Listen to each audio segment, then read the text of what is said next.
আজি কাৰ্যসূচীটো এনেকুৱা আছিলে মানে আজি আমি পৰিচয় পৰ্ব ল'বলৈ এখন মিটিং মাতিছিলোঁ। এইটো জেনেৰেল বডি মিটিং নহয়, আমাৰ জিলা পৰিষদ অল জিলা পৰিষদ মেম্বাৰখিনি আৰু আঞ্চলিকৰ সভাপতি উপসভাপতি আৰু আমাৰ মোৰ সম্বলকৰ পৰা আঞ্চলিকৰ এপি মেম্বাৰসকলে আহিছিলে, কিছুমান প্ৰেচিডেণ্টো আহিছিলে আৰু বিডিঅ'সকলক মাতিছিলোঁ জাষ্ট পৰিচয় পৰ্ব হ'বলৈ। হয়, সেইটো অলৰেডি হৈ গৈছে।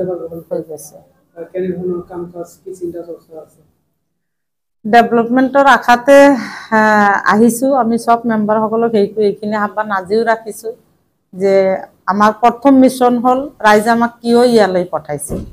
আমি আটাইখিনি মেম্বাৰক আজি আমাৰ চব দলৰ মেম্বাৰ উমাইহতীয়া চবেই উপস্থিত আছিলে, 2জন মেম্বাৰ এবচেণ্ট আছিলে, বাকী চব মেম্বাৰ আছিলে।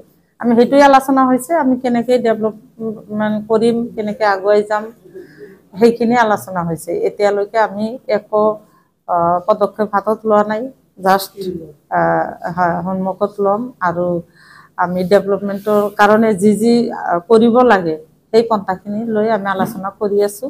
নেক্সট মিটিঙত আপোনালোকে চব গম পাই যাব। মই ইণ্ডিপেণ্ডেণ্ট। হয়, মইতো কোনো দলত ছাপোৰ্ট কৰা নাই, মই ইণ্ডিপেণ্ডেণ্টে হৈ চেয়াৰমেন হৈছোঁ। ভোটটো সেইটো ছিক্ৰেট ভোট, কিন্তু UDFৰ মানে মেম্বাৰখিনি মোক অপেন ছাপোৰ্ট কৰিছে আৰু UDFৰ ধুবুৰীৰ MLA নজৰুল হক ডাঙৰীয়াই মোক যথেষ্ট হেল্প কৰিছে, যথেষ্ট অৰিহণা আগবঢ়াইছে মোৰ এই চেয়াৰমেন হ'বলৈ।